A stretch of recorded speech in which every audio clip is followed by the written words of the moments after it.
Hello, I'm Caroline Searcy and it's my enormous pleasure to bring you the return of Thoroughbreds Are Go for 2021, a program aimed at encouraging owners to find great new homes for their thoroughbreds and educate the equestrian world about what wonderful horses they are and teach them the best way to look after them so they live a happy, fulfilling, long life. Coming up, the racing industry celebrates young riders on their thoroughbreds at a huge event at Coonabarabran, bringing the city and country together, and the 2021 Melbourne Cup. Thoroughbred Sport Horse Association's Krissy Harris with the latest on encouraging people to take up thoroughbreds in the show and show jumping world. Plus, Arrowfield Stud's Strapper's stories showing you the love for the thoroughbred in a racing stable lasts long after they leave.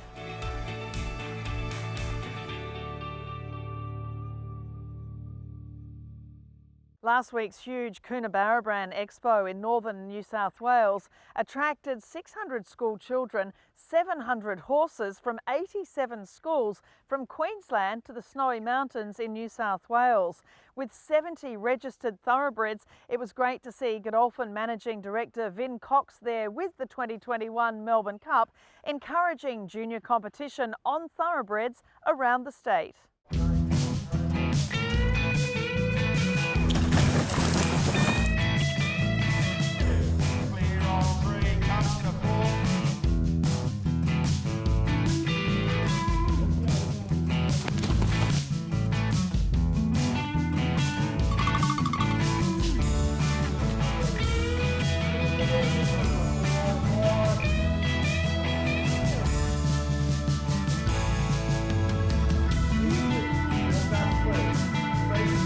It's great to see you at Coonabarabran. It is another big weekend of racing, but this sort of event is so important to the future of our racing industry, isn't it? Encouraging kids to get involved. Absolutely, Caroline. It's a wonderful event. The thing that strikes you, it really is the enormity of it.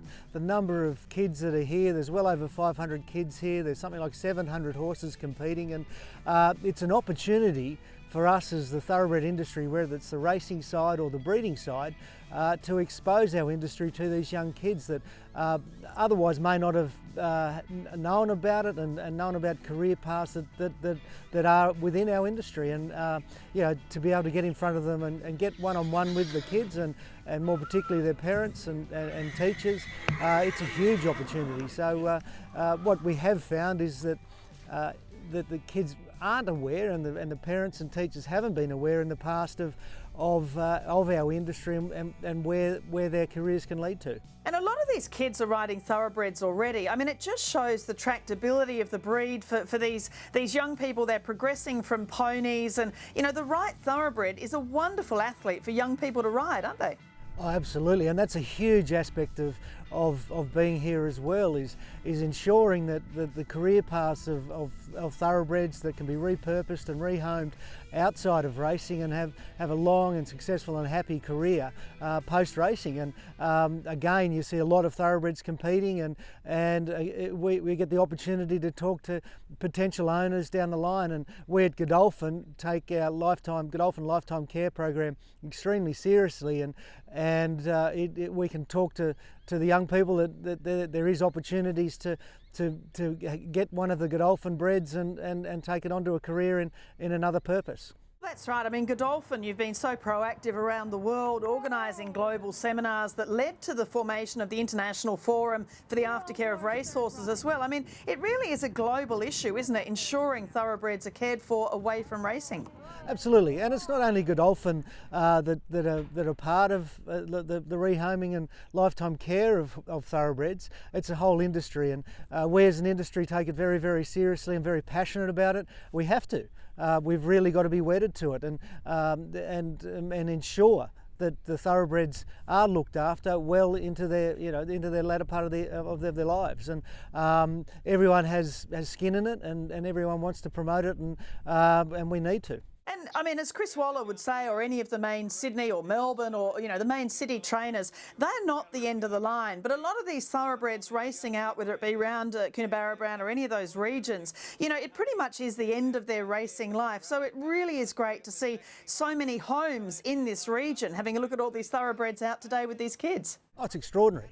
the tentacles that you reach, and where the thoroughbreds can go post racing is amazing. And whether it's here at these sort of expos in eventing or show jumping or dressage or just even general hack horse or companion animals, there's wonderful opportunities for the thoroughbreds, and we as an industry work hard to ensure that every thoroughbred finds the right home and has a long and happy life. And of course, you've been around thoroughbreds all your life. Tell me what you personally see in a thoroughbred, and what it can do once its racing days are over.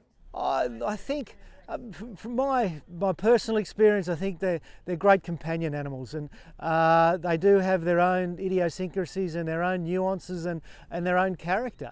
And in whatever discipline, that can be applied across the board. So they're just like people. They do have their own characteristics, and it's a case of exposing those and learning more about each individual animal. And they are individuals, and I think that's the key thing. Is not every horse is the same, and you have to look after them differently. And they do like different things, different disciplines, different. Some like a scratch on the back, others just like a ride in the paddock. So whatever it might be, it's a case of identifying the individual. My name's Digby Munro and I'm from Bingra, which is like 3 hours from here. Ellie, we've had her for like 2 years now, and yeah, she used to race, and we brought her up from the coast. She wasn't a great racer, but yeah, she only raced about 3 times, I think. She's got a different personality. Sometimes she's really quiet, sometimes she can't stand still. Once you take her out jumping, she's like really goey, but when you take her back, she's all calm and everything. And when she's jumping, you can see like in videos and stuff I've seen, like when she jumps, she brings her back legs right up and she like clears it by like a lot more than what she's supposed to. Tail's always swishing around. She's always goey, and like even if she's really quiet, like walking around there, once you start practicing, she wakes up and she loves it. If there was other kids that want to ride like thoroughbreds and stuff, you'd want to have a passion to like getting better at something. So like jumping, you want to have a passion to like riding horses and get better, jump higher, and like keep moving forward, not just have a horse to chill about on. They're very good about getting up and going. I kind of like that about them. They're like always very fast and very alert of everything. It's good. Yeah, they're ready to go. They're always ready to go. I'm Charlie Richardson. I'm 15, turning 16 in August, and I'm from Scone in New South Wales. This is another knight. His stable name's Ninja, and he's by Dawn Approach. And I don't think he raced. He had a couple of trials, but he was in the back few, so a trainer called up Dad and said, we've got a nice quiet horse that has good movements, and would you like it? And so Dad brought him on, took him on, and he's just got a great temperament, and he's slowly gone up the grades. I think he's won 5 events, and I won the 95 this weekend on him. Yeah, he's just a great guy. As you can see, he's pretty quiet, doesn't do much wrong. Once a year it becomes the centre of the universe as far as young school children riders, and they really focus on and becomes very competitive to attend the Northwest Expo at Coonabarabran. It attracts riders from all over New South Wales, and sometimes they actually cross the border. The Coonabarabran races, it's a big part of a community in a rural region, aren't they? And racing is kind of part and parcel of the love of the horse for people up there. It certainly is, and you know, our involvement, and I've happened to have been president of the Jockey Club here for the last 10 years. We've been involved every year in that time with Expo, and it's grown exponentially, and we see more and more children returning, usually for the last 3 years, if not 4 years of their schooling years, year after year, and they become expected to turn up each year. But we see a changeover. You know, unfortunately it was missed last year, and some of the children that we were expecting to fare well last year we didn't see. But this year we've got lots of new riders, about 80 schools represented, in excess of 400 riders. Looking at the thoroughbreds they're riding, looking at thoroughbreds finding new homes, I guess a lot of the country regions, it is the end of the racehorse's career. They're probably reaching the end of their racing potential. It looks as if there are lots and lots of rural homes that they can still find away from racing. I think the opportunities are huge there, and it is a big part of the racing industry is now is what to do with the horses when they retire from racing, and I think opening up these avenues of promotion and opportunity will give racehorses a great finish to their lives. And how do you see the various state-based programs within Australia for rehoming? Do we need a national program? Obviously Racing Australia is working towards national traceability, but would it be more effective if there was more unity between the state-based programs? I've got no doubt about that at all, Caroline. We do have to have a national-based authority that sits on top and across the PRAs, the state-based programs. We can't have a higgledy-piggledy approach. We need to be strategic about where we're going with the funds. There's each individual state has a lot of funds committed to it. Different parts of our industry are committing funds to rehoming and repurposing horses. So if we have a national body that can get us together, unify us, and we can be very strategic and put our funds in the right places and really build on what are good programs, no doubt, but we really do need to have that unified approach. When I read the program and it said that the Melbourne Cup was coming, I was so excited, and I said to my mum that I just had to be there to see it. Yeah, I was very surprised to see the Melbourne Cup all the way out here at Coonabarabran at an expo, just because it's such an iconic feature of like today's racing society, and it's so well known, and just to see it in my own eyes is just a big wow. And having the Melbourne Cup at Coonabarabran, just brilliant to see. I mean, no matter where the Cup goes, it really kind of blurs the lines between the general public and the excitement of racing. It's a real attraction, isn't it?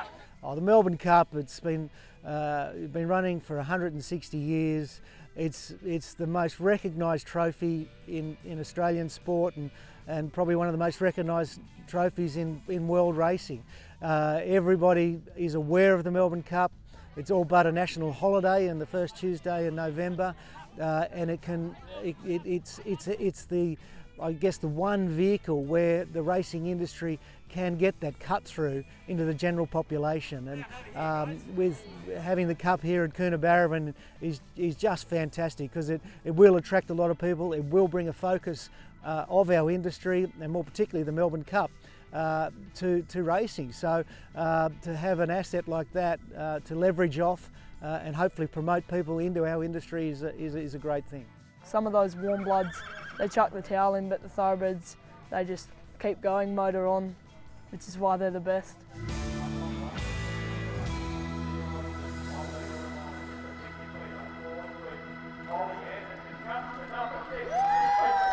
A wonderful story there from Coonabarabran, and in coming weeks we'll catch up with Thoroughbred Industry Careers Lindy Morris about the work she was doing up there to encourage kids into careers in the racing and breeding industry.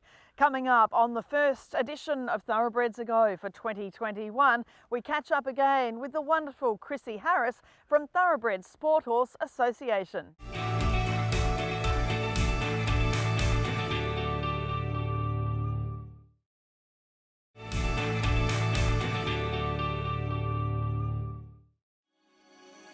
This segment brought to you by Kingstar Farm. Time to reign, new in 2021. An international competitor on thoroughbreds, Krissy Harris, and her fantastic Thoroughbred Sport Horse Association are doing a great job promoting our wonderful breed to so many people in the equestrian world. I caught up recently with Krissy to find out what's coming up in the next year for Thoroughbred Sport Horse.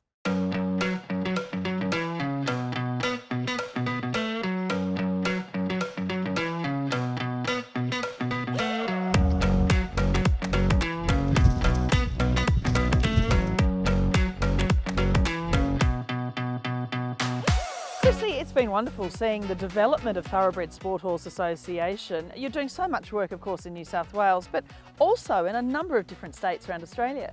Well, we're having a lot of success both with the jumping and the hacking in Queensland and South Australia as well. So at the moment, we've got, over 900 horses on our books as licences, and we've got 60 shows going in South Australia, Queensland and New South Wales. And of course Stonewall, your development, I mean it's come along such an enormous way, but what a great facility for you to be able to have so many of these classes showcasing great thoroughbreds off the track. Well, Stonewall is going to be the home of Thoroughbred Sport Horse, and a couple more arenas to go will be finished, and really looking forward to hosting the 2022 TSH8 national titles in November. Well, it is important to have this progression, like a pathway really, for people taking on thoroughbreds, whether they've raced or not. Just tell me a little bit about how you structure your competitions and what's available for someone that does take on a thoroughbred. We structure our competitions to make it really easy for the show organisers. So we'll just add on into an existing show, so that's why we can do so many of them. And we like to sort of cover all bases, starting at 80 centimetres and going up to $1.20 m. So, you know, basically if you want an entry level, we've got that, and we will always have that. So if you only ever want to jump 80, you can jump thoroughbreds at 80 for the rest of your life. Whereas if you want to progress, you can do 80, 90, metre, 120. And then at the Thoroughbred Nationals, we'll have 130 classes and hopefully Australian record for 6-bar and puissance. Are you seeing a greater take-up of the thoroughbreds from a lot of riders that might have otherwise chosen other breeds, stock horses or part warm bloods or what have you? Is it really starting to be recognised that there are rewards if you are competing on a thoroughbred? Definitely, because thoroughbreds are at the moment exceptionally cheap to get them off the track, and those kids that would not normally be able to afford a competition jumping horse can, because they can buy a thoroughbred, and then it's a level playing field, because everyone's riding an off-the-track thoroughbred or a thoroughbred that's never been anywhere. And I don't really know what's worse, because when you get one off the track, they are beautifully balanced when they canter. So, you know, they've spent their life cantering, they've got a great work ethic, they've seen a lot of things. And this is the thing, I guess, we need to get through to a lot of people in the equestrian world, that no matter what horse you take on, as you say, a thoroughbred might not have been used to being tied up to a truck, or, you know, that's all a learning curve. But any young horse that you're training to be at an event will take training. Absolutely, you know, whether it's a warm blood or a stock horse, if it has never been anywhere, it's exactly the same as the thoroughbred. So they're no different as young horses if they haven't raced. When they've raced, as I said, there's pluses and minuses for them. And you've had some great, you know, competitors being involved. We know, of course, Caitlin Malley and on Little White Cloud, you know, Jess Bott, you know, we'll feature them in some stories coming up. Adrian Bott, her husband, of course, sponsoring a class. But it's really good to get some people that have a bit of a profile involved as well, isn't it? Oh, look, we've had some fabulous riders over the years win amazing things on thoroughbreds. Rod Brown, who's the current eventing jumping coach for Australia, he went to the Olympics and the World Championships on thoroughbreds. Vicky Roycroft probably needs no introduction, and she's just an absolute icon and a legend. She is in her 60s and she's still exceptionally competitive, and she wins nearly every thoroughbred class she goes in. So what would you say is the benefit to someone who's thinking about getting a thoroughbred? What are the real positives? Well, the real positives are they're lovely horses. It's not going to cost you a fortune to get into the game, and we've got that many classes going, and we go to that many shows. We're trying to make it bigger and bigger, and it's really taking off. In the equestrian industry, the shows are contacting us saying, hey, we'd love to run your classes. So I think that's our niche, is to bridge the gap between, there's the thoroughbred industry and there's a lot of retrainers, but retraining for what? So that's where we fill the gap. So, you know, they've got an aim. You know, it's like aiming for the Everest or aiming for the Melbourne Cup. You have a racehorse because you've got this dream. Well, now you can buy a thoroughbred with a second career, and we are giving you that dream.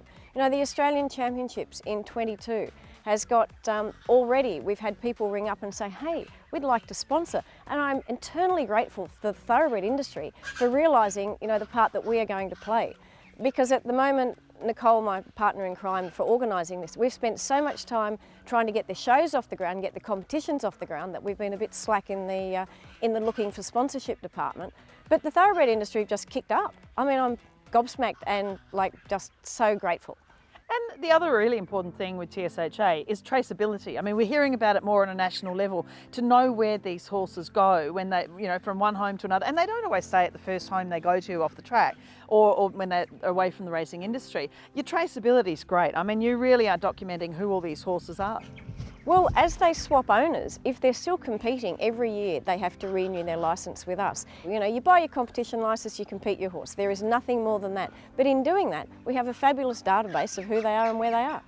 So onwards and upwards, I mean, it just, your plans overall, really looking forward to 2022 and the national thoroughbred titles, but what are the plans sort of, you know, leading up to that? Obviously there are a number of shows and they're, you know, all around the place. Lots and lots of shows and more of them. And you know, we've got some fantastic people really helping us. There's a lady called Krissy Harris in South Australia, and she's a mad thoroughbred girl. She's ridden thoroughbreds at World Cup level. And so she's one of the organisers over there that's really helping drive the shows. In Queensland, we've got Clem Smith, who's a World Cup rider. He World Cupped on a horse that I started called Clark Kent. And you know, there's all these people that are just driving it because they really want to see it. And you know, I've never ever forgotten 20-something years ago, like it was a long time ago, but I'll never forget, I was number 93 in the world on the world jumping rankings, and I had 3 thoroughbreds that did it for me. And I can't see why we can't do that again. You know, it's not going to be the first thoroughbred you find that'll be that good for you, but dreams do come true, and you know, that's what Thoroughbred Sport Horse is about, creating an affordable dream and creating a home for the thoroughbred. So I think it's ticking a bunch of boxes.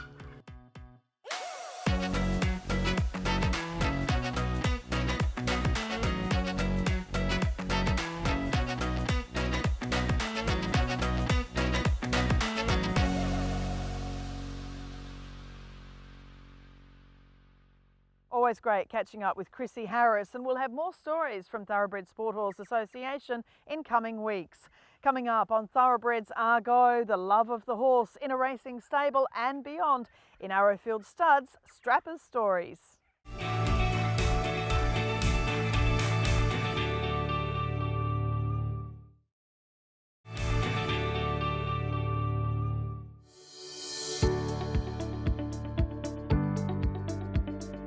I was apprenticed to the Dennis brothers down in Invercargill. While I was there as an apprentice, the Mist was born as they have a breeding farm as well as a training operation.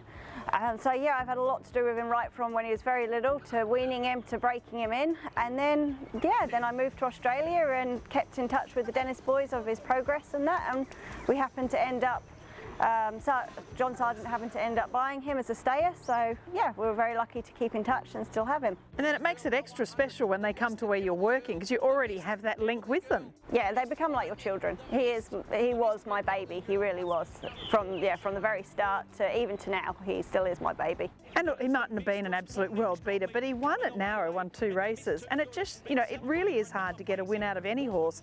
It's just fantastic to see. Yeah, no, it was very exciting to see him win for the Dennis boys, for John Sargent and for the owners that bought him. We were very, very happy. You know, you put your trust in the horses and you know what you think is going to be a good horse and hope for the best for the owners and that, and for him to go and win was, yeah, very exciting for everyone. And you were there on the day. We have the vision of you with the interview. It meant so much to you, didn't it, when he won? Oh, I was absolutely over the moon to see him win, to see any horse win in our stables. We're over the moon, but to see him win, it was very special for me, definitely. And you're still in contact now with him. It sounds as if he has a great home. Now he is with Sarah Woods here in Tasmania, who is an eventer, so she's taking him through his paces at the moment. He's yet to get out to a competition, but he is in the process of doing the training and that, so he's, yeah, it's a very exciting future for him. She's very happy with him. That's all we want. When they come out of the racing yard, to see those horses go to good homes is all we want in the racing industry.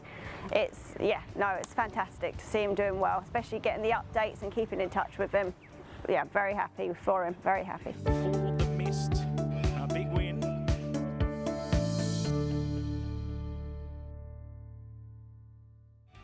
That is Thoroughbreds Are Go for the return episode in 2021. Don't miss next week's show when we catch up with Olympian Vicky Roycroft, who's never lost her love for the thoroughbred. Plenty more too. Next week, I'm Caroline Searcy. I'll see you then.